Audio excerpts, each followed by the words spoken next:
صلى الله تعالى عليه وعلى آله وأصحابه وبارك وسلم تسليما كثيرا.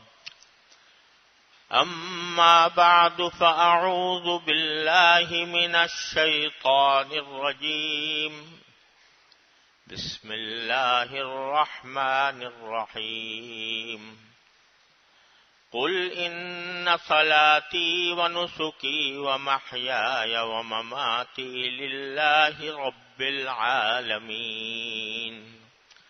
آمنت بالله صدق الله مولانا العظيم وصدق رسوله النبي الكريم ونحن على ذلك من الشاهدين والشاكرين والحمد لله رب العالمین. بزرگان محترم اور برادران عزیز، السلام علیکم ورحمۃ اللہ تعالی وبرکاتہ.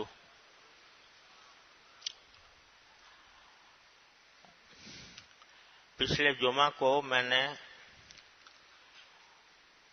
قربانی کرتے وقت یا جانور ذبح کرتے وقت جو اللہ کا نام لیا جاتا ہے بسم اللہ اللہ اکبر کہہ کر، اس کی وجہ بھی بیان کی تھی اور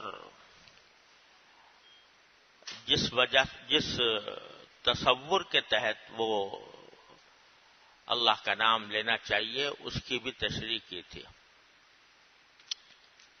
یہ بسم اللہ اللہ اکبر کا کلمہ جو ہے یہ تو ہر موقع پر جب بھی کوئی جانور ذبح کیا جائے وہ کہا جاتا ہے، اور جب تک یہ نہ کہا جائے تو اس وقت تک ذبیحہ حلال نہیں ہوتا. لیکن ایک جملہ ہے جو قربانی کے وقت، خاص طور پر قربانی کے وقت جب آدمی جانور ذبح کرے تو اس وقت میں اس کی تلقین کی گئی ہے کہ وہ یہ جملہ کہے جو میں نے ابھی قرآن کریم کی آیت کے حوالے سے آپ کے سامنے پڑھا، یعنی ان صلاتی و نسکی و محیایا و مماتی للہ رب العالمین، جس کے معنی یہ ہے کہ میری نماز اور میری قربانی، نسک کے معنی عربی زبان میں قربانی کے بھی ہوتے ہیں اور اس کو ہر عبادت کے لیے بھی بعض اوقات استعمال کیا جاتا ہے. تو اس کا ترجمہ یہ بھی کیا جا سکتا ہے کہ میری نماز اور میری قربانی، اور یوں بھی کیا جا سکتا ہے کہ میری نماز اور میری ساری عبادتیں یہ سب اللہ کے لیے ہیں. اور پھر آگے یہ فرمایا وَمَحْيَايَ وَمَمَاتِي، میرا جینا اور میرا مرنا یہ بھی اللہ کے لیے ہے جو پروردگار ہے تمام جہانوں کا. تو اس میں ایک بات تو یہ یاد دلائی گئی ہے کہ جو میں نماز پڑھتا ہوں اس کا کوئی مقصد سوائے اس کے نہیں ہے کہ میں اپنے اللہ کو راضی کروں، میں اللہ جل جلالہ کی خوشنودی حاصل کروں. اخلاص کی تعلیم دی گئی ہے کہ آدمی نماز پڑھے یا قربانی کرے یا کوئی اور عبادت ادا کرے تو وہ عبادت خالصتاً اللہ کے لیے ہونی چاہیے، اس میں کسی اور کی رضامندی، کسی اور کی خوشنودی کا کوئی دخل نہ ہونا چاہیے. اگر کوئی آدمی نماز پڑھ رہا ہے دکھاوے کے لیے العیاذ باللہ، یا قربانی کر رہا ہے دکھاوے کے لیے، کبھی سب دیکھیں گے کہ میں نے اتنے سارے جانور قربان کیے اور لوگ کہیں گے کہ یہ بڑا عبادت گزار ہے، یا اس نے بڑی جوش و خروش کے ساتھ اور بڑے محبت کے ساتھ قربانی کی ہے.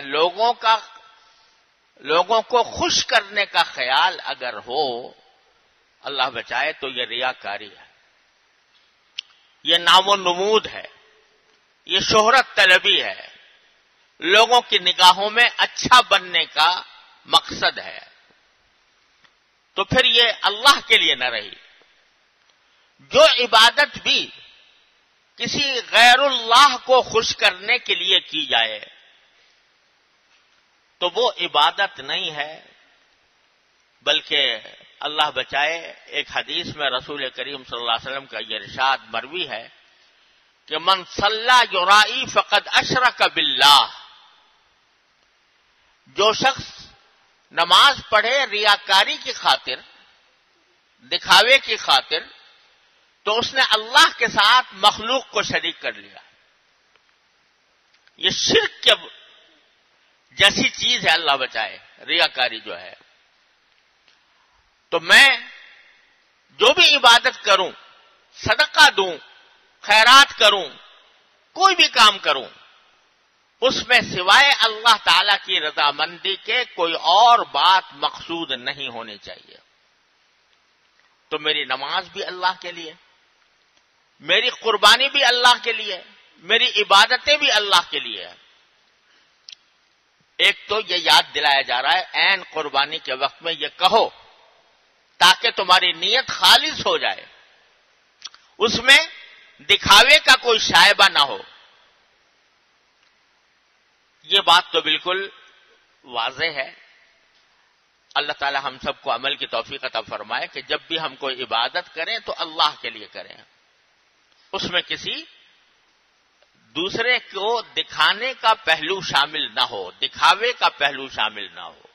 صدقہ کریں، کوئی خیرات کریں، اس میں سوائے اللہ جل جلالہ کے کسی اور کی رضا مقصود نہ ہو، اس میں یہ خیال نہ ہو کہ بھئی میں اگر یہ کروں گا تو دنیا میں سخی کہلاؤں گا، بلکہ خالص اللہ کے لیے۔ یہاں تک کہ ایک حدیث میں رسول اللہ صلی اللہ علیہ وسلم نے اس شخص کی بڑی فضیلت بیان فرمائی کہ جو اس طرح صدقہ کرے کہ اس کے بائیں ہاتھ کو بھی پتہ نہ چلے کہ دائیں ہاتھ نے کیا دیا،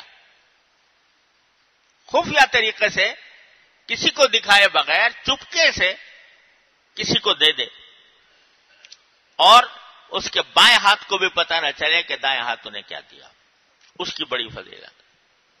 لہذا یہ عبادتوں کے اندر تو یہ معاملہ بالکل واضح ہے، ہر مسلمان جانتا ہے کہ عبادت اللہ ہی کے لیے ہونی چاہیے۔ البتہ کبھی کبھی شیطان بہکا دیتا ہے یا انسان کا نفس بہکا دیتا ہے، اور وہ ایک اچھے کام میں اور عبادت میں وہ کوئی ایسی کھنڈت ڈال دیتا ہے کہ اس میں انسان کی نیت خراب ہو جاتی۔ اس کی ایک میں مثال دیتا ہوں کہ جیسے لوگ شادی بیاہ کے موقع پر یا کسی تقریب کے موقع پر وہ تقریب کرنے والے کو کچھ ہدیہ دیتے ہیں۔ ہدیہ دینا یہ بڑی فضیلت کی چیز ہے، اور ایک مسلمان دوسرے مسلمان کو محبت کے ساتھ کوئی ہدیہ پیش کرے تو اس کی بڑی فضیلت ہے، اور اس کا بھی بڑا اجر و ثواب ہے۔ صدقے کا تو ہے ہی ثواب، لیکن ایک مسلمان صرف محبت کی خاطر دوسرے کو ہدیہ پیش کر رہا ہے، بھئی تم میرے مسلمان بھائی ہو، میں تمہیں ہدیہ، تم میرے رشتہ دار ہو، رشتہ داری کی وجہ سے میں دے رہا ہوں، صلہ رحمی ہے، بڑی زبردست فضیلت ہے صلہ رحمی کی۔ تو آدمی اگر اس نظر سے ہدیہ دے کہ یہ میں محبت سے دے رہا ہوں، اور اس محبت سے دینے کا مقصد یہ ہے کہ اللہ راضی ہو کہ میں نے اپنے ایک مسلمان بھائی کو یا اپنے کسی رشتہ دار کو کوئی ہدیہ پیش کیا، اس کی بڑی فضیلت ہے۔ اور رسول کریم صلی اللہ علیہ وسلم نے کا یہ ارشاد منقول ہے کہ تہادوا تحاببتم، ایک دوسرے کو ہدیے دیا کرو، تمہارے درمیان آپس میں محبتیں پیدا ہوں۔ تو یہ بڑی فضیلت کا کام ہے۔ لیکن آج کل یہ ایسی صورت بن گئی ہے، تقریبات کے موقع پر، شادیوں کے موقع پر اگر کوئی شخص شادی میں شرکت کرنے جاتا ہے، اپنے کسی رشتہ دار کی یا اپنے کسی دوست کی تقریب میں جاتا ہے، تو ہدیہ لے کر جانا لازمی ہے، کوئی تحفہ لے جانا لازمی ہے۔ بسا اوقات انسان کو دل میں یہ اس کی خواہش نہیں ہوتی دینے کی، وہ دل سے اس کا تقاضا نہیں ہوتا کہ میں ہدیہ دوں، لیکن مجبور ہے۔ کیوں مجبور ہے؟ اگر نہیں دوں گا تو میری ناک کٹ جائے گی، اگر نہیں دوں گا تو تقریب والا ناراض ہو جائے گا، اور اگر نہیں دوں گا تو دنیا کیا کہے گی کہ بھائی اتنا قریبی دوست تھا، اتنا قریبی رشتہ دار تھا، مگر اس نے نکاح کے موقع پر اس کو کوئی ہدیہ بھی نہیں دیا، کوئی تحفہ بھی نہیں دیا۔ اب یہاں جو دے رہا ہے وہ اللہ کے لیے نہیں دے رہا، کیونکہ اندر سے دل نہیں چاہ رہا تھا، اندر سے دل نہیں چاہ رہا تھا، لیکن اس لیے دے رہا ہے کہ میں لوگوں کی اعتراض سے بچ جاؤں اور لوگ مجھے کیا کہیں گے۔ تو اب جو دے رہا ہے وہ لوگوں کی خاطر دے رہا ہے، اللہ کے لیے نہیں۔ تو یہ ان صلاتی و نسکی للہ میں داخل نہ رہا۔ اب یہ کیا ہو گیا؟ یہ خالص ریاکاری ہو گئی، یہ خالص نام و نمود ہو گیا۔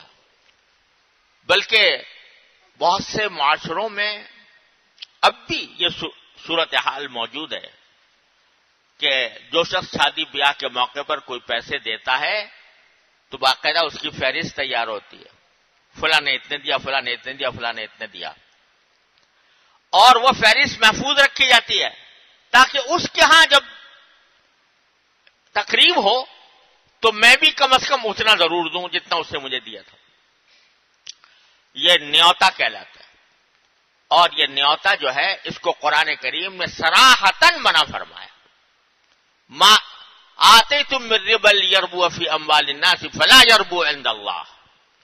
اگر تم کسی دوسرے کو ہدیہ اس نیت سے دے رہے ہو کہ وہ پلٹ کر تمہیں اس سے زیادہ دے گا تو یہ اللہ کے ہاں کوئی اس کی قدر و قیمت نہیں ہے، اور یہ تمہارے لیے بجائے ثواب کے الٹا گناہ ہے تمہارے لیے یہ کرنا۔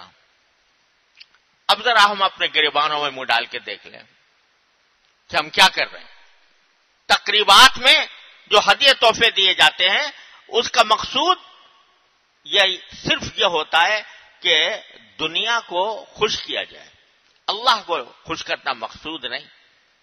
لہذا نہ صرف یہ کہ وہ ثواب نہیں الٹا گناہ ہے، پھر کیا ہوتا ہے کہ اسی سے رنجشیں پیدا ہوتی ہیں۔ ہم نے تو فلاں کی شادی میں یہ کیا تھا اور اس نے ہمارے ہاں کچھ بھی نہیں کیا، ہم نے تو فلاں کو اتنا دیا تھا اور اس نے ہمیں کچھ بھی نہ دیا، یا دیا تو کم دیا۔ اس کی باقاعدہ غیبت شروع ہو جاتی ہے، اس سے دل میں رنجش پیدا ہوتی ہے، اور محبتوں کا فائدہ حاصل ہونے کے بجائے نفرتیں پیدا ہو۔ تو یہ شیطان نے ایک اچھے کام کے اندر جو ثواب کا کام تھا اس نے اس طرح کھنڈر ڈال دی کہ بجائے ثواب کے وہ گناہ بن گیا۔ تو یہ آیت ہمیں توجہ دلا رہی ہے کہ جو کوئی کام کرو اللہ کے لیے کرو۔ اگر کسی عزیز کے ساتھ، یہی آگے مانا ہے ان محیایا و مماتی للہ رب العالمین، میری زندگی بھی، میرا جینا بھی اور میرا مرنا بھی اللہ کے لیے ہے جو رب العالمین ہے۔ جینا اللہ کے لیے اس طرح ہے کہ جو کام میں کر رہا ہوں چاہے وہ دیکھنے میں ثواب کا کام نظر نہ آ رہا ہو، لیکن میں وہ بھی اللہ کے لیے کر رہا ہوں۔ میں سو رہا ہوں تو اللہ کے لیے سو رہا ہوں کہ میں تازہ دم ہو کر اللہ تعالیٰ کے احکام کے مطابق زندگی گزاروں۔ میں کھا رہا ہوں تو اس نیت سے کھا رہا ہوں کہ اس سے میرے جسم کو تقویت حاصل ہوگی، میرے نفس کا حق ادا ہوگا، نبی کریم صلی اللہ علیہ وسلم کی سنت پر عمل ہوگا، اور میں اس پر اللہ تعالیٰ کا شکر ادا کروں گا، اور اس سے جو قوت حاصل ہوگی وہ اپنے فرائض و واجبات کی ادائیگی میں صرف کروں گا۔ تو تمہارا کھانا بھی عبادت، تمہارا سونا بھی عبادت، تمہارا چلنا بھی عبادت، تمہارا پھرنا بھی عبادت، تمہارا کمائی کرنا بھی عبادت۔ حلال طریقے سے کمائی کرو، اور صحیح نیت کے ساتھ کرو، سنت کے مطابق اور شریعت کے مطابق کرو، تو یہ بھی تمہارے لیے یہ بات، محیایا للہ، میری زندگی بھی اللہ کے لیے، ساری زندگی صبح سے لے کر شام تک کی ساری زندگی اللہ کے لیے. اور تو یہ بھی چیز جو ہے مد نظر رکھنے کی ضرورت ہے. اللہ تعالی ہم سب کے دلوں میں بٹھا دے یہ بات. اب اگر جو کام تم دوسرے کے ساتھ کر رہے ہو، کوئی احسان کا کام کر رہے ہو، تو اس احسان کا کام بھی اللہ کے لیے کرو. اللہ کے لیے کرنے کا ایک بہترین مراقبہ اللہ تعالی نے سورہ دہر میں بیان فرمایا کہ جب اللہ کے نیک بندے کسی کو کھانا کھلاتے ہیں تو کیا کہتے ہیں؟ انما نطعمکم لوجہ اللہ لا نريد منکم جزاء ولا شکورا. ہم جو تمہیں کھانا کھلا رہے ہیں وہ صرف اللہ کی خاطر کھلا رہے ہیں، اللہ تعالیٰ کی رضامندی کے لیے، خوشنودی کے لیے کھلا رہے ہیں. ہمیں تمہاری طرف سے نہ کوئی بدلہ چاہیے ولا شکورا، یہاں تک کہ تمہاری طرف سے شکریہ بھی نہیں چاہیے. اب ہمارے دلوں میں بسا اوقات یہ خیال پیدا ہو جاتا ہے، اللہ تعالیٰ معاف کرے، ہمارے دلوں میں خیال پیدا ہوتا ہے ہم نے تو فلاں کے ساتھ یہ سلوک کیا تھا اور اس نے ہمارا جواب میں شکریہ کا لفظ بھی نہیں کہا، کوئی شکریہ بھی ادا نہیں کیا.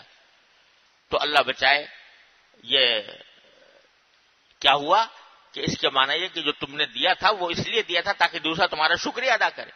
ٹھیک ہے، اس کو چاہیے کہ شکریہ ادا کرے، یہ اس کا فرض ہے. حدیث میں ہے کہ جو انسانوں کا شکریہ ادا نہیں کرتا اللہ کا بھی شکریہ ادا نہیں کرتا. بندوں کا شکریہ ادا کرنا چاہیے اگر وہ کوئی تمہارے ساتھ اچھا کام کر رہے ہیں، لیکن اگر اس نے نہیں کیا تو اس کا فعل ہے اپنا، تمہیں اس کا انتظار نہیں ہونا چاہیے، تمہیں اس کا انتظار نہیں ہونا چاہیے. اور اگر وہ شکریہ ادا نہیں کر رہا تو اس پر کوئی برا ماننے کی بات نہیں. کیوں؟ اس لیے کہ تم نے تو اللہ کے لیے کیا تھا. اور اسی لیے حدیث میں رسول کریم صلی اللہ علیہ وسلم نے فرمایا کہ صلہ رحمی کرنے والا وہ نہیں ہے جو صلہ رحمی کا بدلہ صلہ رحمی سے دے. وہ صلہ رحمی کوئی نہیں، اس نے بھی تمہارے ساتھ صلہ رحمی کی تھی، تم نے بھی کر دی، بدلہ ہو گیا. لیکن اصل صلہ رحمی کرنے والا وہ ہے کہ دوسرا تو قطع رحمی کر رہا ہے، یعنی تمہارے رشتہ داری کا حق ادا نہیں کر رہا اور تم اس کے جواب میں صلہ رحمی کر رہے ہو. وہ تو تمہارے ساتھ برا سلوک کر رہا ہے اور قطع رحمی کا ارتکاب کر رہا ہے اور تم اس کے ساتھ اچھا سلوک کرو. یہ ہے در حقیقت صلہ رحمی. یہ حدیث میں رسول کریم صلی اللہ علیہ وسلم نے واضح فرمایا. یہ کیوں؟ اس لیے کہ صلہ رحمی تم نے اس لیے نہیں کی تھی کہ دوسرا اس کا جواب دے. صلہ رحمی اس لیے نہیں کی تھی کہ دوسرا شکریہ ادا کرے، بلکہ صلہ رحمی اس لیے کی تھی کہ میرا اللہ راضی ہو جائے. وہ مقصد حاصل ہو گیا تمہارا، تم نے کر دیا، اللہ راضی ہو گیا. اگر دوسرا شکریہ ادا نہیں کرتا تو کچھ پرواہ کی بات نہیں، دوسرا بدلہ نہیں دیتا کوئی پرواہ کی بات نہیں. اس واسطے کہ تم نے جو کچھ کیا تھا وہ اللہ کے لیے کیا تھا، اس کا بدلہ انشاءاللہ وہاں جا کے ملے گا. اور ایسا ملے گا کہ دنیا کے شکریہ اور دنیا کے بدلے اس کے آگے ہیچ در ہیچ ہے، ان کی کوئی حقیقت نہیں، جو بدلہ وہاں پر ملنے والا ہے. تو یہ حقیقت ہے جو ہم سے کہلوائی جا رہی ہے قربانی کے وقت میں. ان صلاتی و نسکی و محیایا و مماتی للہ رب العالمین، میرا جو کچھ ہے اللہ کے لیے ہے. اور یہ وہ نسخہ کیمیا ہے، کیمیا کا نسخہ جو مٹی کو سونا بنانے والا، کہ ہر کام بندے کا جو دنیا میں کر رہا ہے، وہ چاہے وہ کھانا ہو، چاہے پینا ہو، کمانا ہو، کسی کے ساتھ کوئی اچھا برتاؤ ہو، یہ سب کا سب چیزیں عبادت بن جاتی ہیں اور اللہ تعالیٰ کے ہاں اجر و ثواب کی مستحق ٹھہرتی ہیں. اگر انسان بس ذرا سا اپنا زاویہ نگاہ بدل لے، اپنا سوچنے کا انداز بدل لے. سوچنے کا انداز یہ ہو کہ میں تو جو کام کر رہا ہوں اللہ کے لیے کر رہا ہوں، بس جب یہ ہو گیا تو تمہاری جینا مرنا تمہارا اللہ کے لیے ہو. اور ہمارے حضرت شیخ عارفی قدس اللہ تعالی سرہ ہمیں یہ تعلیم دیا کرتے تھے، اور بڑی کام کی تعلیم، کہ جب صبح کو اٹھو، فجر کی نماز ادا کرو، دعا کرتے ہی ہیں سب نماز کے بعد، تو اس دعا کے اندر یہ جملہ کہہ لیا کرو، یا اللہ ان صلاتی و نسکی و محیای و مماتی للہ رب العالمین. کیا کہہ لیا کرو کہ اللہ آج سارے دن جو کام کروں گا وہ اللہ آپ کے لیے ہوگا، جو کام کروں گا آپ کے لیے ہوگا، اور کھاؤں گا تو آپ کے لیے کھاؤں گا، کماؤں گا تو آپ کے لیے کماؤں گا، اپنے بیوی بچوں سے اگر بات کروں گا، ہنسوں گا، بولوں گا، وہ بھی آپ کے لیے کروں گا، کیونکہ آپ نے اس کا حکم دیا ہے مجھے کہ ان کے ساتھ اسے سلوک کیا جائے. رشتہ داروں سے ملوں گا تو آپ کے لیے ملوں گا، کیونکہ آپ رشتہ داروں کے ساتھ حسن سلوک کا حکم دیا ہے. اپنے دوستوں سے ملوں گا، ان کے ساتھ اگر کوئی خوش طبعی بھی کروں گا، کوئی ہنسی مذاق کی جائز بات بھی کروں گا تو آپ کے لیے کروں گا، کیونکہ آپ کے نبی کریم صلی اللہ علیہ وسلم بھی اپنے صحابہ کے ساتھ خوش طبعی کی باتیں کیا کرتے تھے. تو صبح سے لے کر شام تک جو کام کروں گا اللہ آپ کے لیے کروں گا، یہ جملہ کہہ کر تصور کر لو، اور پھر اس پر مدد بھی اللہ ہی سے مانگ لو. یا اللہ میں نے ارادہ تو کر لیا اور اپنی طرف سے یہ عزم کر لیا کہ میں جو کام کروں گا آپ کے لیے کروں گا، لیکن میں خود سے میں کمزور آدمی ہوں، میں خود سے یہ کام نہیں کر سکتا، تو اللہ مجھے اس ارادے پر اور اس عزم پر ثابت قدمی بھی آپ ہی عطا فرمائی. اور رسول کریم صلی اللہ علیہ وسلم کی یہ دعا ہے، اگر کسی کو یاد ہو وہ پڑھ لیا کرے، نہ یاد ہو تو یاد کر لے، اور نہ کر سکے تو کم از کم اس کا جو مفہوم ہے وہ اللہ تعالیٰ کے سامنے پیش کر دے. کیا حضور فرماتے ہیں صلی اللہ علیہ وسلم کہ ان قلوبنا و نواسینا و جوارحنا بیدک لم تملکنا منها شیئا فاذا فعلت ذلك بنا فكن انت ولينا واهدنا الى سواء السبيل. یہ مناجات محبوب میں بھی لکھی ہوئی دعا. کیا کہہ رہے ہیں رسول کریم صلی اللہ علیہ وسلم؟ اے اللہ، دعا کرتے فرما رہے ہیں، اے اللہ ان نواسینا، ہماری پیشانیاں، و جوارحنا، یہ ہمارے ہاتھ پاؤں، ہمارے اعضاء، نواسینا و جوارحنا بیدک، اللہ یہ سب آپ کے قبضے قدرت میں. لم تملکنا منها شیئا، ان میں سے کسی چیز کا آپ نے ہمیں مالک نہیں بنایا، مالک آپ ہی ہیں، ہمیں دے رکھے ہیں یہ اعضاء، یہ جوارح، ہمارے دل، ہمارے پیشانیاں، ہمارے اعضاء و جوارح، اے اللہ سب آپ کے قبضے میں ہیں، آپ نے ان میں سے کسی چیز کا ہمیں مالک نہیں بنایا، مالک آپ ہی ہیں، ہم استعمال کر رہے ہیں. جب یہ بات ہے فَإِذَا فَعَلْتَ ذَلِكَ بِنَا، جب آپ نے یہ بات کی ہے تو فَكُنْ أَنْتَ وَلِيَّنَا، تو اللہ آپ ہی ہمارے کارساز بن جائیے. یعنی ہم اپنے دلوں کو، اپنی پیشانیوں کو، اپنے اعضاء و جوارح کو جو بھی استعمال کریں وہ آپ کی قدرت سے ہم آپ ہی کے لیے استعمال کریں. فَكُنْ أَنْتَ وَلِيَّنَا وَاهْدِنَا إِلَى سَوَاءِ السَّبِيلِ، اور ہمیں سیدھے راستے کے راستے پر پہنچا دیجئے. یہ کیا دعا، عجیب دعا ہے جو رسول کریم صلی اللہ علیہ وسلم نے فرمائی. تو اسی کو آپ اردو میں کہہ لیں، یا اللہ ہمارا سارا وجود، ہمارے دل کی تمنائیں، آرزویں، خواہشیں، جذبات، جو کچھ ہیں، اے اللہ آپ کے قبضے قدرت میں ہیں، آپ ہی اس کے مالک ہیں.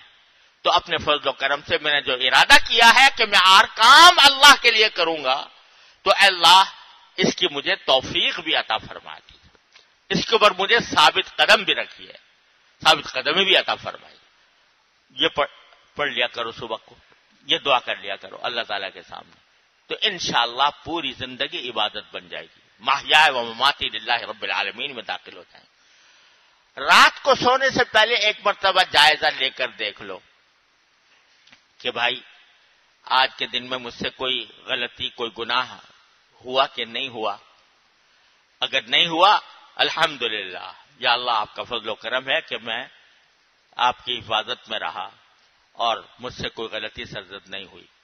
اگر ہو گئی تو اسی وقت توبہ کر لو، یا اللہ غلطی ہو گئی، میں نے ارادہ کیا تھا مگر میرے نفس نے، شیطان نے مجھے مجبور کر دیا، مجھ سے فلاں کام میں غلطی ہو گئی، فلاں کام مجھ سے گناہ کا ہو گیا، اے اللہ میں استغفار کرتا ہوں، توبہ کرتا ہوں۔ استغفار توبہ کر کے سو جاؤ۔ روز یہ کام، 2 منٹ کا کام، 2 منٹ بھی نہیں لگتے، 2 منٹ کا کام صبح اور 2 منٹ کا کام رات کو، یہ کر کے دیکھیں تو انشاءاللہ زندگی میں انقلاب آ جائے گا، خوشگوار انقلاب، ایسا انقلاب کہ جو دنیا اور آخرت کو خوشگوار بنا دے گا انشاءاللہ۔ اس کا اہتمام کر لیں، یہی معنی ہے ان صلاتی و نسکی و محیای و مماتی للہ رب العالمین۔ اللہ تعالیٰ اپنی رحمت سے، اپنے فضل و کرم سے مجھے بھی آپ کو بھی اس پر عمل کرنے کی توفیق عطا فرمائے۔ وآخر دعوانا الحمدللہ۔